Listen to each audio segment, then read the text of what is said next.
I'm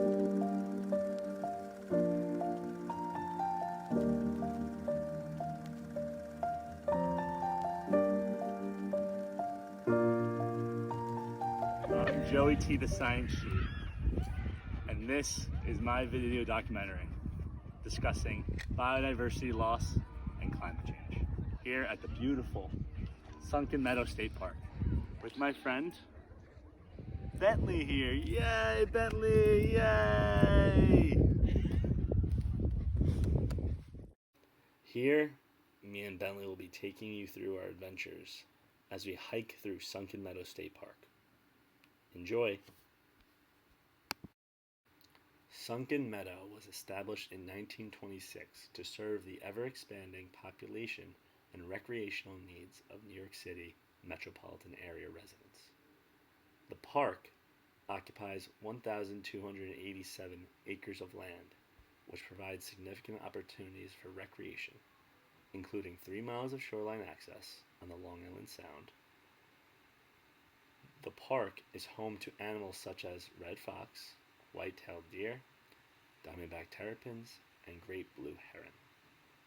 The New York State Office of Parks, Recreation, and Historic Preservation, or OPRHP for short, has embraced the principles of ecosystem-based management, EBM, that support master plans in providing direction for the conservation and protection of coastal and watershed ecosystems.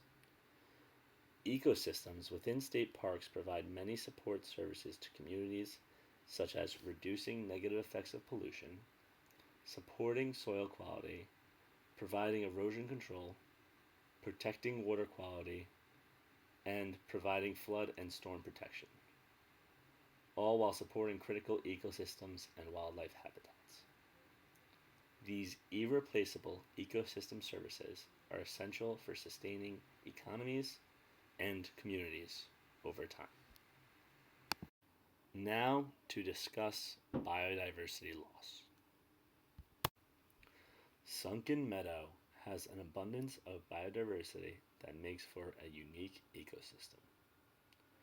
Areas along the shoreline range from flat along the beach and in marshes and wetlands to steep along the sandy bluffs of the eastern and western shoreline.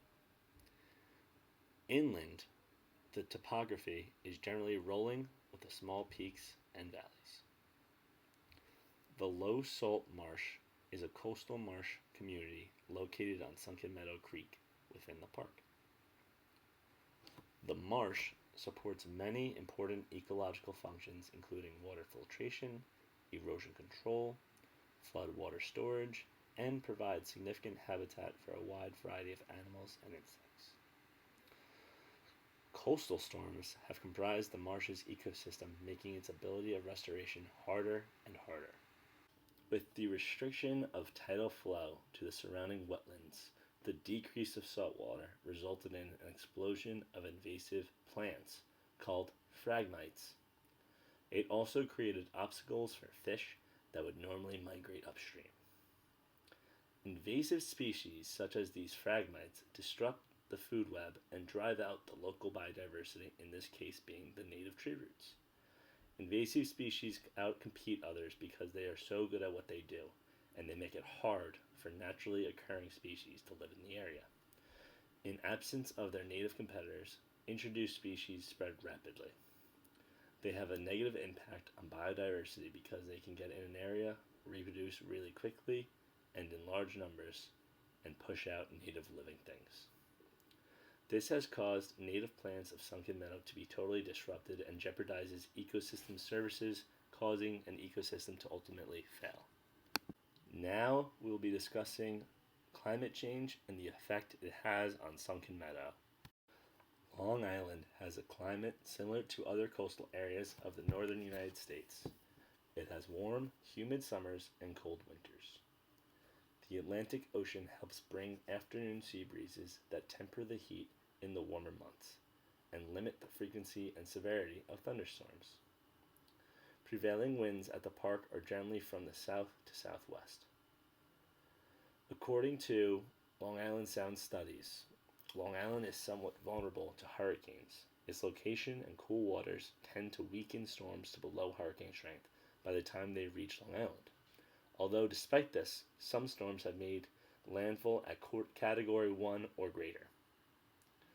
In recent years, with Hurricane Irene and Sandy, Long Island has seen significant impacts.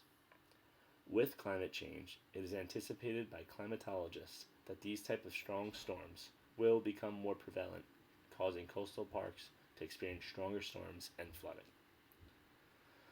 Other effects of climate change to Sunken Meadow and other parks like it will be lower air quality, which will affect the health of wildlife and visitors, as well as reduce visibility. Sunken Meadow State Park Restoration states that due to a man-made barrier, Sunken Meadow Creek and adjoining saltwater wetlands were cut off from the tidal flow of Long Island Sound in the 1950s, turning the area into a freshwater marsh. This caused marsh to die off while drastically altering its ecosystem and species composition. The berm, built in the 1950s during park infrastructure development, had essentially cut off tidal flow from Long Island Sound to the creek, resulting in poor water quality and habitat within the ecosystem.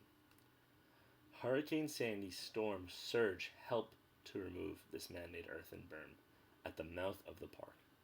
This restored tidal flow to the creek for the first time in over 60 years and created the possibility for tidal wetland restoration within the waterway.